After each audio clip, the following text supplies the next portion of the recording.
नमस्कार मित्रांनो, स्पर्धा परीक्षा मराठी चॅनलमध्ये आपले स्वागत आहे. डिसेंबर महिन्यामधल्या चालू घडामोडीचा हा आपला दुसरा व्हिडिओ आहे. यापूर्वीच्या सगळ्या व्हिडिओच्या लिंक खाली डिस्क्रिप्शन बॉक्समध्ये दिलेला आहे. त्यावर क्लिक करून तुम्ही यापूर्वीचे सगळे व्हिडिओज पाहू शकता. व्हिडिओ आवडले तर व्हिडिओ लाईक करा. चॅनलला आतापर्यंत सबस्क्राईब केलं नसेल तर चॅनल सबस्क्राईब करा. आता आजचा व्हिडिओ सुरू करूयात. आजचा आपला पहिला प्रश्न आहे, खालीलपैकी कोणता दिवस जागतिक अपंग दिन म्हणून साजरा करण्यात येतो? याचं बरोबर उत्तर आहे पर्याय क्रमांक 3 डिसेंबर. दरवर्षी 3 डिसेंबर हा दिवस जागतिक अपंग दिन म्हणून साजरा करण्यात येतो. यालाच इंग्लिशमध्ये international day of the persons with disabilities असं म्हटलं जातं.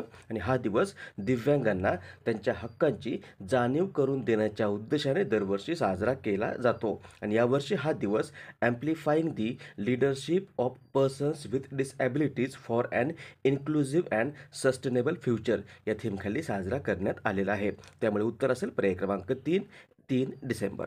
पुढचा प्रश्न, खालीलपैकी कोणता दिवस राष्ट्रीय प्रदूषण नियंत्रण दिन म्हणून साजरा करण्यात येतो? याचं बरोबर उत्तर आहे पर्याय क्रमांक 2 डिसेंबर. 2 डिसेंबर 1984 मध्ये भोपाळमध्ये गॅस दुर्घटना झाली होती. या घटनेमध्ये प्राण गमावलेल्या नागरिकांच्या स्मरणासाठी दरवर्षी 2 डिसेंबर हा दिवस भारतामध्ये राष्ट्रीय प्रदूषण नियंत्रण दिवस म्हणून साजरा केला जातो. 2 आणि 3 डिसेंबर 1984च्या रात्री मध्य प्रदेशमधील भोपाळ शहरातील युनियन कार्बाइड कारखान्यातून मिथाइल आयसोसायनाइड वायूची गळती झाली होती. आणि या विषारी वायूमुळं हजारो लोकांचा बळी गेला होता.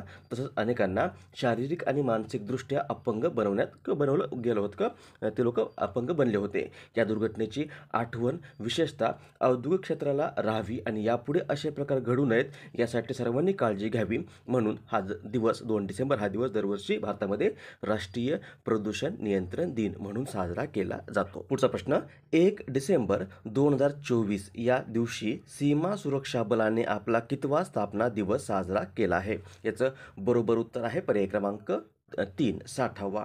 सीमा सुरक्षा दल किंवा BSF बॉर्डर सिक्युरिटी फोर्स हे भारताच्या गृह मंत्रालयाच्या अंतर्गत एक केंद्रीय सशस्त्र पोलीस दल आहे. या दलावर पाकिस्तान आणि बांगलादेशसोबतच्या भारताच्या सीमेचं रक्षण करण्याची जबाबदारी आहे. आणि 1965च्या युद्धानंतर किंवा 1965च्या भारत पाकिस्तान युद्धानंतर भारताच्या सीमांची अधिक सुरक्षा करणे व संबंधित बाबीवर लक्ष ठेवण्यासाठी या सीमा सुरक्षा दलाची स्थापना 1 डिसेंबर 1965 या दिवशी करण्यात आलेली आहे. आणि नुकतंच 1 डिसेंबर 2024 या दिवशी या बलाने आपला 60वा स्थापना दिवस साजरा केलेला आहे. त्यामुळे पर्याय क्रमांक 3 हे आपलं याचं बरोबर उत्तर असेल. 1 डिसेंबर 2024 रोजी खालीलपैकी कोणी ICCच्या अध्यक्षपदाचा पदभार स्वीकारला आहे? याचं बरोबर उत्तर आहे पर्याय क्रमांक 2 जय शहा. इथे ICCचा उल्लेख आलेला आहे. ICC म्हणजे इंटरनॅशनल क्रिकेट काउन्सिल किंवा मराठीमध्ये आंतरराष्ट्रीय क्रिकेट परिषद. ही क्रिकेटची जागतिक प्रशासकीय संस्था आहे. ऑस्ट्रेलिया, इंग्लंड आणि दक्षिण आफ्रिकेच्या प्रतिनिधींनी 1909 मध्ये इम्पिरियल क्रिकेट कॉन्फरन्स नावाने स्थापना केली होती. त्यानंतर 1965 मध्ये हिला आंतरराष्ट्रीय क्रिकेट कॉन्फरन्स असं नाव देण्यात आलेलं आहे. आणि 1987 पासून हिला इंटरनॅशनल क्रिकेट काउन्सिल किंवा ICC म्हणून ओळखलं जातं. हिचं मुख्यालय आहे दुबई UAE किंवा संयुक्त अरब अमिरातीमध्ये. आणि नुकतंच या जय शाह यांची या 1 डिसेंबर 2024 या दिवसापासून ICCच्या अध्यक्षपदावर नियुक्ती झालेली आहे. त्यामुळे पर्याय क्रमांक 1 हे याचं बरोबर उत्तर असेल. सोबतच लक्षात ठेवा की जय शाह हे ICCचे नवीन अध्यक्ष बनलेले आहेत. आणि ICCचे अध्यक्ष होणारे ते सर्वात तरुण व्यक्ती देखील बनलेले आहेत. यासोबतच ICCचे अध्यक्षपद भूषवणारे जय शाह हे 5वे भारतीय बनले आहेत. यांच्यापूर्वी जगमोहन दालमिया, शरद पवार, N श्रीनिवासन आणि शशांक मनोहर हे ICCचे प्रमुख राहिलेले आहेत. पुढचा प्रश्न, भारतातील पहिल्या ग्रीन हायड्रोजन इंधन स्टेशनचे उद्घाटन नुकतेच खालीलपैकी कोठे करण्यात आले आहे? याचं बरोबर उत्तर आहे पर्याय क्रमांक 1 लडाख. भारतातील पहिल्या ग्रीन हायड्रोजन स्टेशनचं उद्घाटन नुकतंच लडाखमध्ये लेह या ठिकाणी करण्यात आलेलं आहे. हे स्टेशन उत्सर्जन मुक्त वाहतुकीला प्रोत्साहन देण्याच्या उद्देशाने तयार करण्यात आलं असून याचं उद्घाटन नुकतंच केंद्रीय मंत्री मनोहर लाल यांच्या हस्ते करण्यात आलेलं आहे. आणि या स्टेशनमधून दररोज सुमारे 80 किलो ग्रीन हायड्रोजन तयार करण्यात येणार आहे. उत्तर असेल पर्याय क्रमांक 1 लडाख. पुढचा प्रश्न 55वा भारत आंतरराष्ट्रीय चित्रपट महोत्सवामध्ये कोणत्या चित्रपटाला गोल्डन पिकॉक पुरस्कार देण्यात आला आहे? याचं बरोबर उत्तर आहे पर्याय क्रमांक 2 टॉक्सिक.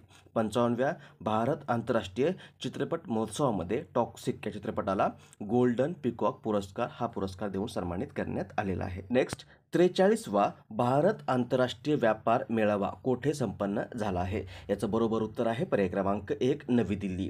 43वा भारत आंतरराष्ट्रीय व्यापार मेळावा नुकताच नोव्हेंबर 2024मध्ये नवी दिल्लीमध्ये भारत मंडपम या ठिकाणी संपन्न झालेला आहे. हा मेळावा देशातील सर्वात लोकप्रिय मेळाव्यांपैकी एक असून याचं आयोजन जागतिक व्यापार तसंच सांस्कृतिक देवाणघेवाणीला प्रोत्साहन देण्यासाठी विविध क्षेत्रातील उत्पादनं आणि सेवांचं प्रदर्शन करण्यासाठी करण्यात येतं आणि यावर्षी हा मेळावा 2047मध्ये विकसित भारत या थीमवर आयोजित करण्यात आलेला आहे. उत्तर असेल पर्याय क्रमांक 1 नवी दिल्ली.